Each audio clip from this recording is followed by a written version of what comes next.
right, for a little more insight, let's turn to top Republican House member of the sorry about that. Conference Committee on Border Security, Texas Congressman and ranking member of the House Appropriations Committee, Kay Granger. Congresswoman, thanks for being here. You're an excellent person to talk to as these negotiations go on and the attempt to avoid yet another shutdown.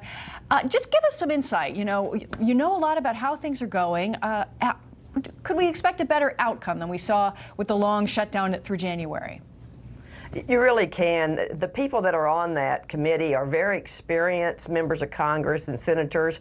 We've negotiated many conference bills. This is a process that's it's been for a long, long time to settle differences and to bring together the House and the Senate. And most of us know each other.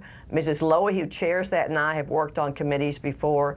So we're optimistic, and we want to find the right solutions to keep our borders secure. Now, the president has loomed out there with this possibility of a national emergency being declared. Your thoughts on that? I hope that doesn't happen. Our job is to find a solution and a compromise. If we can't do that, then the president has to take whatever actions he decides. But we've had a meeting where we all talked about how important it was for us all to work together, that border security, protecting our country, is uppermost in our minds. And so I really think we can do this. I've been working on it. I leave tomorrow to go to the borders. I live in Texas. There are 2 Texans on this that have borders. And so we're bringing some of the members of that committee so they can see the borders and see what's happening and what needs to be done. Yeah, you come from obviously a unique perspective, being that you are a representative from Texas, but you've also traveled to Guatemala. You've seen firsthand sort of the human toll. What do you think the right approach is?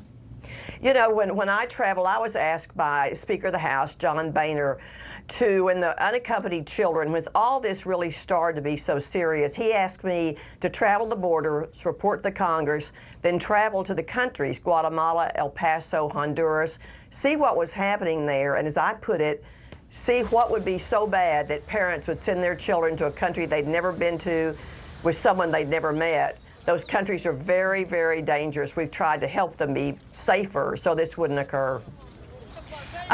Even now, we've seen multiple stories in recent weeks where women and children have managed to literally dig under various border fences and cross into America.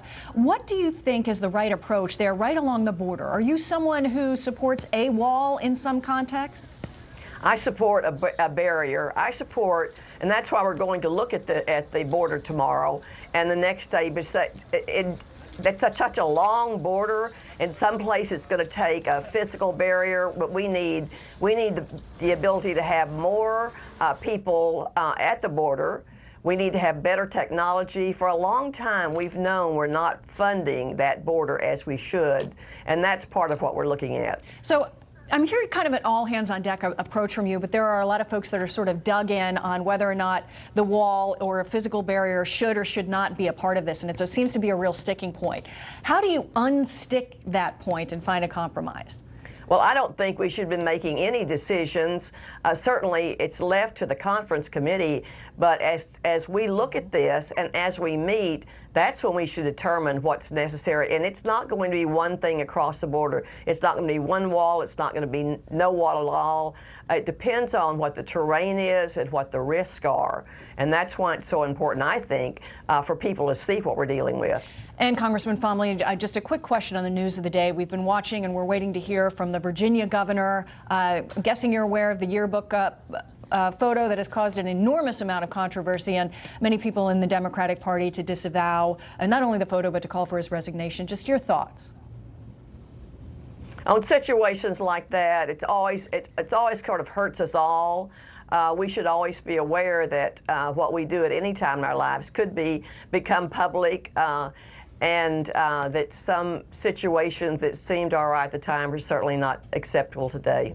A lesson for America's youth. Congressman Kay Granger, thanks for joining us today. We appreciate your insight as the discussions go on there in Washington. Thank you. Thank you.